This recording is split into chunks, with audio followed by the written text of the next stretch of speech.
it feels just very like we're feeling a lot. Now, we're feeling a lot because we just had the solstice, we just had the holiday, and for those who celebrate, but even for those who don't celebrate, you might have been feeling the energy, the collective energy of the holiday. And depending on where we are, it could have gone either way. For some people, it might have been, depending on situations and circumstances, it might have felt a little bit more isolating. For others, it might have felt a little bit more joyful. For me, I kind of felt in the in between. I was very happy to be with family. But at the same time, there was a nostalgia that was coming up, and I could feel myself kind of battling some old energies, almost like there was a minor purge as we're heading into the new year to clean out the system, so to speak. And that's what this full moon in Cancer really feels like. And remember, we experience full moon and new moon energies, all the lunar cycles, or whatever cosmic support I'll call it, because even with solstice energies, um, gateways, we always feel the energy a couple of weeks before, or a couple of days before, and a couple of days after. I say a couple weeks before because I'm reminded of Mercury retrograde, and we're in Mercury retrograde as well. So there's a lot that is happening right now. So if you're feeling a little bit wibbly wobbly, don't be hard on yourself. Now is the time to really take care of yourself, and to nurture your energy. And I'm also hearing now is the time to reflect on where you've been and how far you have come. If your physical world is not exactly where you want it to be, keep going inward and look at how far you've come within your own soul growth, within your own internal growth. That's what's so important right now, is to really honor yourself, to nurture yourself, to care for yourself. And some of that can even be allowing others to care for you, allowing yourself to receive support from others, and allowing yourself to just in general receive from others. So, this nurturing energy with the Cancer energy, it is a water energy.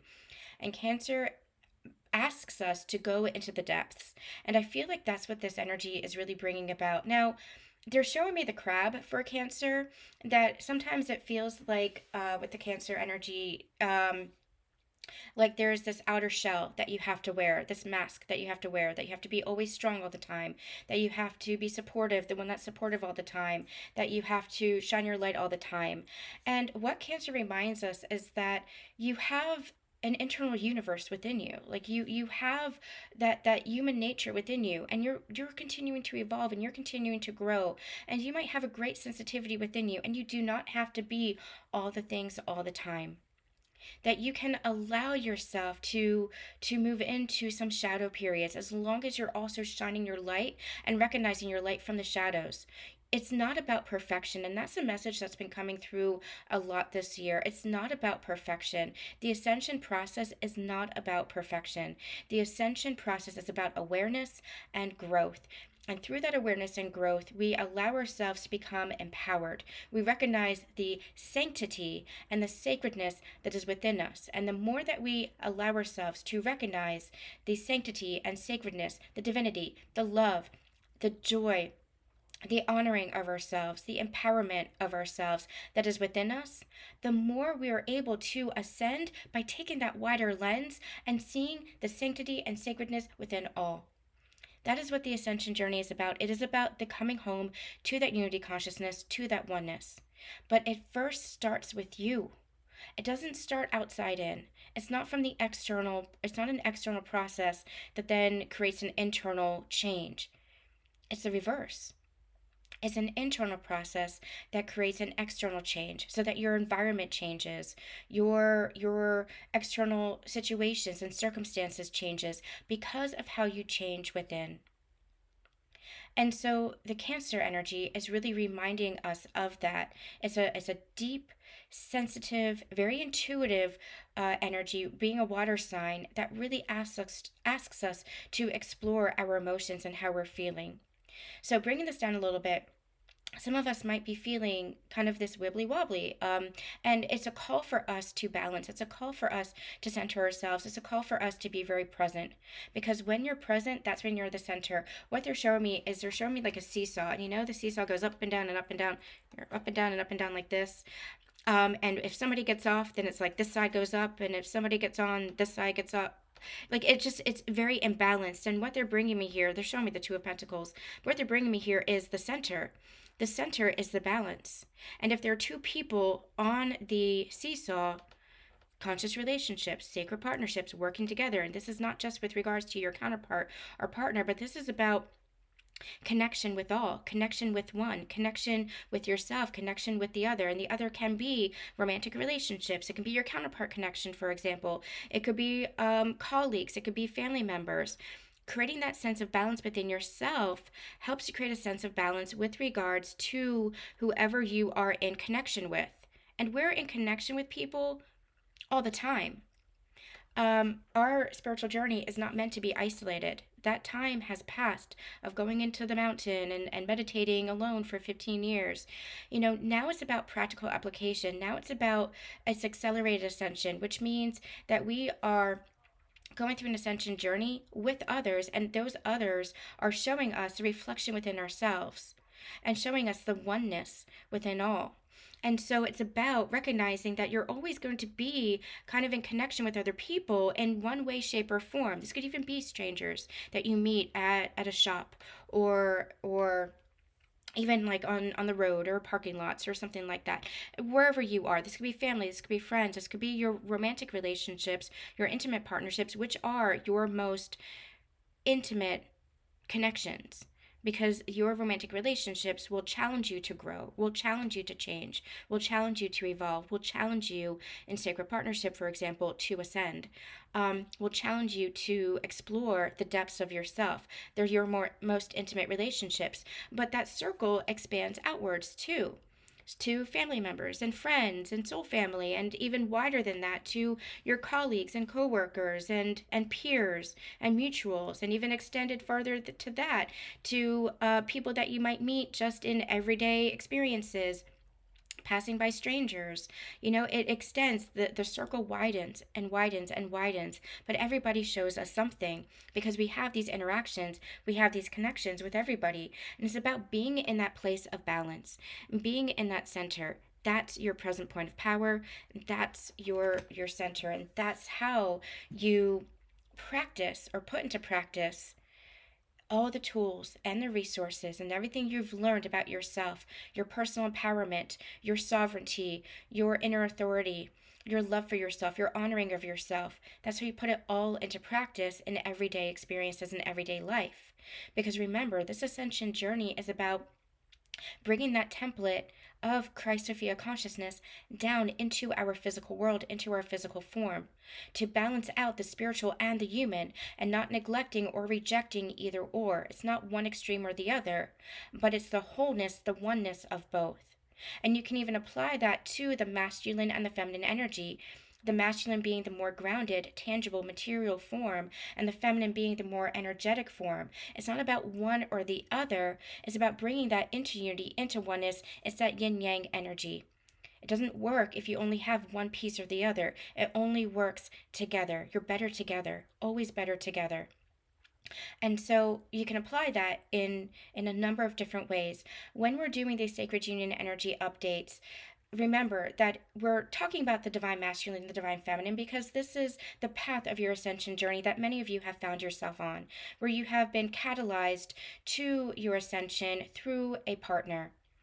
You may call it your twin, you may call it your counterpart, you may call it your sacred partner. That's just the label. Release the label. It is the path that you found yourself on.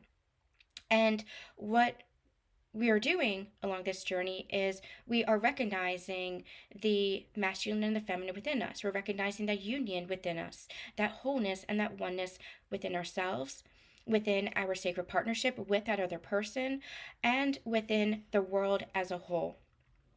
So remember, take these as it resonates with regards to your connection, to hold compassion and understanding for what your counterpart might be experiencing, what you might be experiencing or have experienced within yourself, within your own masculine and feminine energies, because you have both within. That's the unification. Or and how to have conscious relationships if you're experiencing this with an actual physical partnership, or to the global ascension as a whole, because you can see this, if you take that wider stance, if you take that wider lens, you can see this playing out on a global stage as well. especially when we look at the patriarchy and a denial of feminine energy. What is that patriarchy? That patriarchy has been control, manipulation, suppression. It has been a rejection of the feminine principle. But once we are allowing ourselves to honor the feminine principle, it doesn't neglect then the masculine principle. It allows the masculine to rise into a place of more honor, more integrity, more consistency, more presence, which then creates a oneness for the collective, which then creates a oneness for the planet. It's not about denying or rejecting either or, it's about honoring all. And you honor all parts of yourself as that. So I don't know why I got off on that tangent. I don't know why I was called to channel that. But this Cancer energy feels like you might be experiencing some of that wibbly wobbly. So bring yourself back to that presence within yourself. You might be challenged with this full moon energy. You might have been challenged with the holidays. You might have been challenged with the solstice as we're leading up into the new year. Remember that the new year, it's just a date. It's a collective timeline. That, you know, collectively in this timeline has been recognized as the first of the year. So it's an open portal, it's an open gateway in that respect, where collectively you feel this sense of renewal, you feel this sense of refreshness. It's like this reboot, this restart, right? But gateways and portals and doorways are opening all the time. It's based on your conscious choice. We might be feeling some heaviness.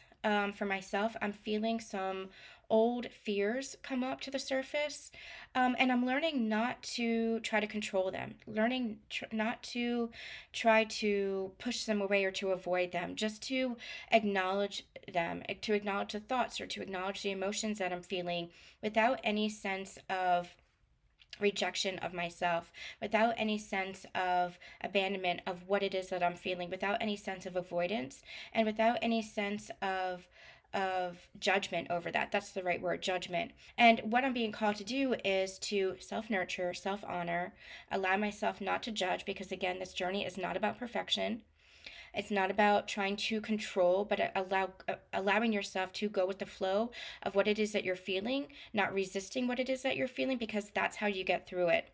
To allow myself to process as I need to process, which is going to be for me, some journaling, some self-honoring, some nurturing, and some sitting with these feelings, not to analyze it and not to wallow in it, but to observe it. Okay, what is it that I'm feeling? What is it that this fear is bringing up? Why is it that I'm fearing? And how can I change that belief? How can I change what it is that I'm experiencing? Because it all comes down to maybe a belief, for example. So, and allowing myself to go back to the basics of everything that I've learned along this journey: presence, peace, connection to self, connection to God.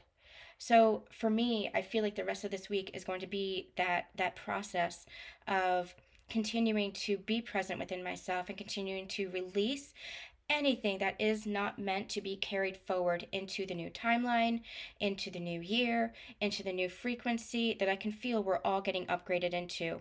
And it might be different for you. Everybody's at different frequencies, everybody's at different levels, everybody's, on a different path up the same mountain. So it is perfect for you. Do not judge where you are. But whatever it is that you're feeling, allow yourself to feel it, allow yourself to process it. Don't avoid it, don't judge it. Don't judge yourself. Again, it's not about perfection. It's about allowing yourself to go through the process, because that is the process of ascension. Ascension is not about avoidance. Ascension is allowing yourself to go through, move through the energies so that you can shift the energies and move into higher frequencies and higher timelines. But again, it's all an internal process.